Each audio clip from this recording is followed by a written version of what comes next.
Hi, it's Darnell with Whale Recipes, and today I'm going to be roasting 2 whole chickens at the same time in the Bella 2-basket air fryer. So let's get cooking right now. Okay, so what I have here are 2 3¼ pound whole chickens. These are pasture-raised chickens. The Bella is a 8-quart 2-basket air fryer, so had to use some smaller chickens for this. You may remember on this channel I have an older cook in the hundreds of videos on this channel where I did 2 5-pound chickens in the Ninja Foodi XL 2-basket air fryer, and that's because it's an XL size 10-quart. It was able to hold 5-pound chickens, but here we're going to use a couple of 3-pound chickens, well 3¼ pound each. And if you remember in that Ninja Foodi XL 2-basket air fryer, those 2 5-pound chickens took about 2 hours at 350 degrees Fahrenheit. I'm going to try a little hotter in this cooker, and we'll see if it's able to basically do things up faster and better. For the other ingredients, I've got extra light olive oil. Going to be using freshly cracked black pepper, some lemon pepper seasoning, and some Old Bay seasoning. So going to start by just getting a light coating of oil all over both chickens. Now that I've got the oil on both sides, I'm going to go ahead and season both sides of these chickens. So I've got the chickens all seasoned up. I've turned the light off so you can see the display. And I'm going to get a chicken in each of these baskets. I'm not going to truss them or anything like that. And we see that this 3¼ pound chicken fits just fine in the basket. So closing that one up. Going to do the same for the other side. It's nice and snug. So I'm going to do a dual cook because I'm going to be cooking same on both sides. And I'm going to hit roast. And for cooking temperature, I'm going to do 375. This touchscreen sometimes doesn't like to cooperate. It's kind of like not buttons. It's a touchscreen thingy. So going up to 1 hour cooking time, and I'll check it after an hour. The max time you can do is an hour anyway. I'm not going to do any shaking or anything, so turning off the shake reminder. And I'm just going to let them cook as is. I'm not going to flip or anything like that. If you want to do a flip or cover or any other stuff you want to do, that's up to you. I'm going to hit start and let these cook, and I'll bring them back later. Alright, things have been cooking for a full hour, and I'm going to let it do its cool down. Then I'll get in there and we'll see what's going on.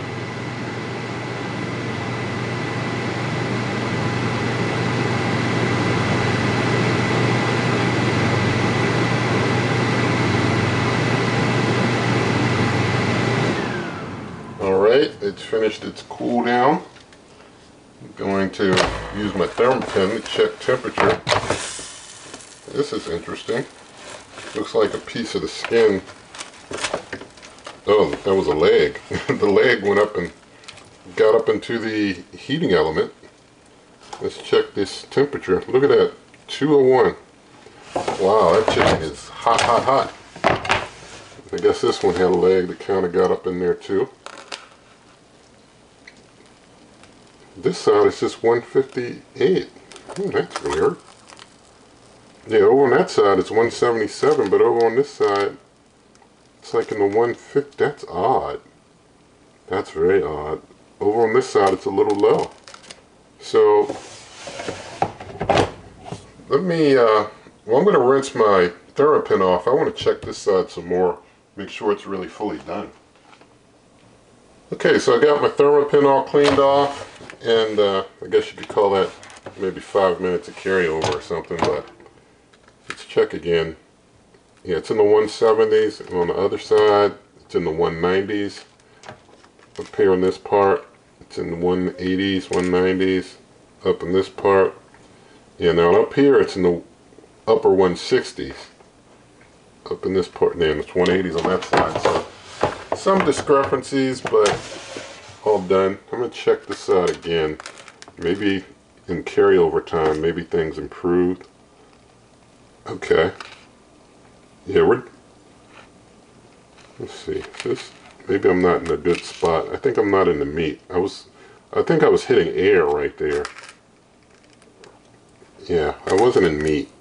Was my here I'm like poking through and hitting air. But yeah, when I'm in meat, I'm good.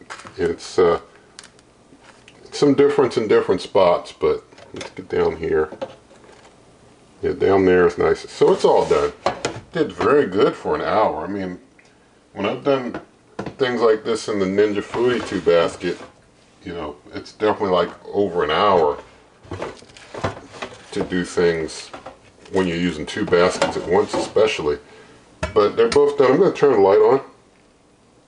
Alright, so with the light on, you can see our fully cooked chicken. Of course, the top got cooked, you know, a bit crisp, but I knew that going in, and I'm good with it. But like I said, anyone who wants to do things in any different manner for your preference and liking, that is all your choice. I'm going to take this one out of this side and get it onto the cutting board. So there we go. And get this one out as well. Alright. There we go.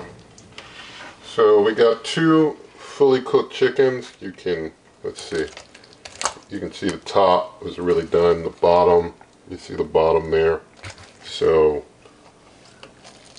see the top, see the bottom there. So, cooked all around, got some little bit of searing on the bottom. You can see it got some searing on the underside. So that's pretty good. So I'm going to let these basically set and rest for about 5 minutes just to reabsorb juices. Once you cook things really hot, those juices contract into the meat, and so you want to give it time for the juices to come out of the meat. That's the reabsorption of juices into the meat. So going to give it about 5 minutes to rest. Alright, so gave things 5 minutes to rest, reabsorb some juices. Going to go ahead and cut into this breast meat of the chicken here. So let's just slice right down there. There we go. I always like to say that any cutting skill issues are not the fault of the knife, they're the fault of the person cutting who is not very skilled at cutting. So you see the meat there, the meat's looking juicy to me. I'm seeing juice in that meat.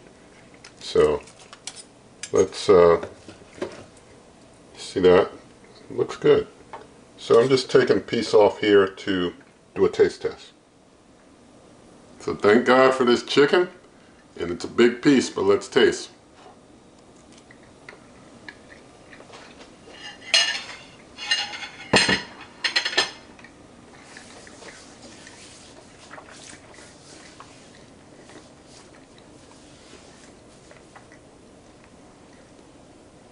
Alright, turned out good, and it's moist. It tastes good and it's moist. I know there's some people going to say, oh, because it's the degrees that it has to be dried out or whatever. Well, anybody who wants to think that can think whatever they want, because this chicken is good and I'm going to enjoy it. And so it's all good over here. Now, the thing I like about this this Bella 2 basket air fryer is that cooking 2 chickens at the same time, it didn't reduce power, it didn't take longer, because I was doing 2 things at once for a long time. With the Bella, as long as you're not hitting 400, as long as you're not doing 400 degrees Fahrenheit on both sides at the same time, or 400 degrees on either side, I should say to be more accurate. As long as you're not doing 400 degrees Fahrenheit on either side at the same time, it will cook things really good. If you're doing 400 on either side while you're doing 2 baskets, then it seems to do that reduction of power. With the Ninja Foodie 2 basket air fryers, I found no matter what temperature you're doing, if you're doing 2 baskets at once for an extended period of time, it seems to reduce power. So the Bella, as long as you're not hitting 400 on either side, it still comes with a lot of heat, and that's cool. So I really like that about the Bella. So a printable version of the recipe will be in a link in the video description. Also in the video description, lots of ways to help the channel. Nothing in this video is sponsored. So there's like merch, memberships. There's a referral link to buy different types of things in my Amazon shop. And even if you're shopping for other things at Amazon, use that as your jump off point. Still helps the channel. And so with all of that said, if you did like the video, please give it a thumbs up. Share the video with a friend, leave your comments, subscribe to the channel, hit that notification icon, and good eating.